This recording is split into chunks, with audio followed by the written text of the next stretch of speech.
এর ঠিক আগের মিনি ব্লগটাতে আপনাদের সঙ্গে শেয়ার করেছি যে আমরা এবছর মার্চ মাসের শেষে গেছিলাম অস্ট্রিয়া ঘুরতে। জার্মানি ঘুরে সোজা চলে গেছিলাম ট্রেন ধরে অস্ট্রিয়া।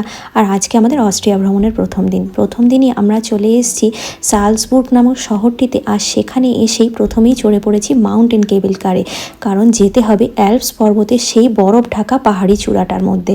তাই তো এই মাউন্টেন কেবল কারটাতে প্রথমেই সকাল সকাল বেরিয়ে চড়ে এখন যাব সেখানে, যেখানে পৌঁছতে সময় লাগবে 8.5 মিনিট। এই মাউন্টেন কেবল কার আমরা কিভাবে বুকিং করলাম, কত টাকা প্রাইস পড়লো, কীরকমভাবে এরা সুবিধা প্রদান করে, সমস্ত কিছু মিলিয়ে আজ একটা ডিটেল ব্লগ আমি শেয়ার করেছি।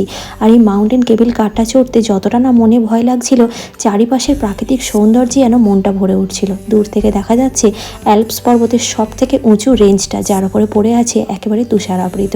ডিটেল ব্লগটা আজ আমার ফেসবুক পেজ আর ইউটিউব চ্যানেলে লাইভ হয়ে গেছে, দেখতে কিন্তু ভুলবেন না।